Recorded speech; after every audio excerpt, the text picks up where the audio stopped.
If you knew me 5 years ago and you got wind of the fact that I am married as of 6 months ago, you'd probably be a little confused. So today I wanted to talk about why I married my husband. Not so much to get everybody up to speed, but because I think it would come in handy for other women as they are considering potential mates. So I dated a lot in my young adult life, and I knew from all of those experiences what I did not want. There was a pretty significant list of things that I did not want in a partner. I learned so many beautiful lessons along that journey, and the reason why none of those relationships worked out is because I always wanted more. A lot of the relationships that I was in previously just felt so stagnant. I got the sense that I was rapidly changing, and I've always kind of felt that way, that I'm different every day and there are new things that I learn about every day, and nothing ever worked out previously because I was still learning a lot about myself. So when my husband Charles came along, I had this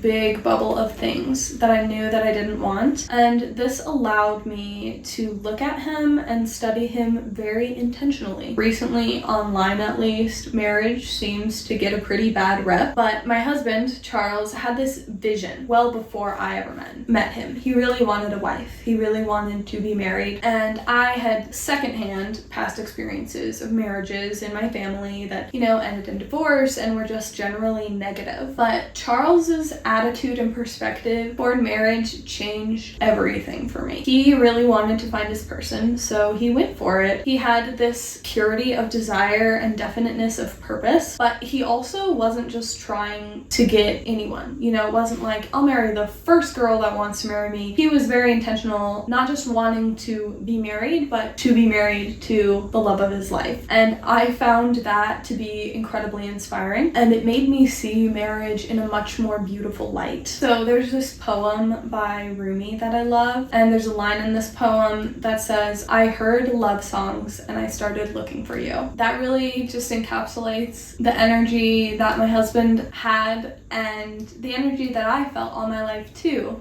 I had this idea of love. True love, maybe it comes from the movies I watched or the books I read, but I always just had this sense of wanting to be in love and wanting to find my person. And I closed off to it a lot because I had this ideal and I saw a lot that did not meet my ideal. And so in some ways I kind of closed off to it and I wrote it off as not a possibility for my life. So at the time when I met my husband, marriage really wasn't on my radar. It was a possibility that I had really closed myself off to. And the whole thing was definitely divinely orchestrated because when we met, I had actually specifically sworn off dating. You could ask my mom. I told her, I am good. I'm not dating anybody for at least 2 years. So you can imagine her dismay when I immediately started dating someone else. But when I first met him, I wanted to keep it platonic, and I expressed that to him very clearly, partially because I was so tired of losing myself in relationships. That was a problem that I had a lot. I would just go all in on the other person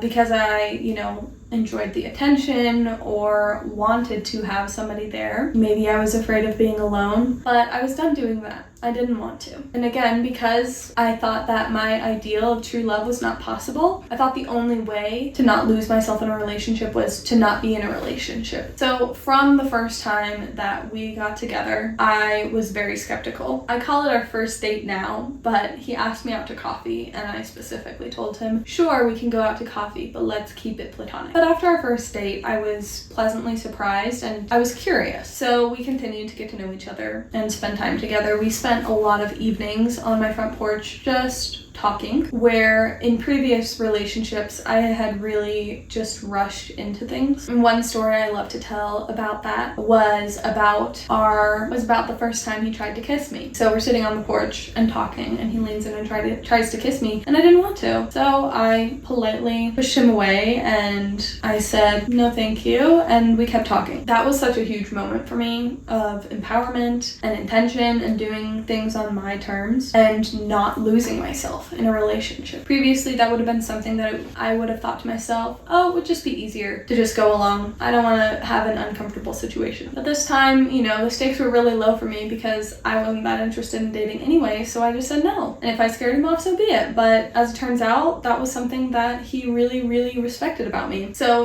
we just took our time actually getting to know each other, not just through conversations, but through experiences together. We started going to the gym together, sat on the front porch and talked. We just had so many conversations, and I got to learn a lot about who he is and his ideals, and same for him to me. And then it was just a matter of time, witnessing and observing him put his money where his mouth is. So he's telling me all these things about himself, and then I slowly got to observe his consistency between his words and his actions. But ultimately, I can say with 100% assurance that the only reason I married my husband is because of who he is. I wasn't interested in marriage consciously. I wasn't looking for it, and I was tired of having relationships that didn't go the way that I wanted. So there is no possible way that I would have gotten married if it had been anybody else but him. He has so many wonderful qualities. He's very masculine and also thoughtful. He has strong values. He's emotionally aware. He's so peaceful. He's strong. He's kind. He's just. He is aware. And perhaps most importantly, he is growth oriented. All of these qualities made marrying my husband just the most obvious choice in the world. He's my person. I found him. And that's what you do when you find your person. You go all in and you do life together. So we share all these values. And with all of these shared values, we get to design our life together. Our current plan right now is that we are saving up to do some traveling, van life-esque situation in the next year or so. But everything is just so exciting because we get to grow through this life together. And I'm also excited because we will be documenting this process and this journey as we change and learn. And we're going to be doing that here online, on YouTube, on social media, for hopefully the benefit of others, that others can see our process, see what a healthy, growth-oriented relationship looks like, that it can be an example for people, because I know that those examples are hard to come by. They've been quite hard to come by in my world, and there is nobody else that I have found that has the exact same aims in life that I do. And that leads me to the conclusion that other people who have similar aims are also looking for people who have gone before them. So that's why I want to show up here. I want to show up, show you what it's like, show you that it's possible, and how we're doing it. So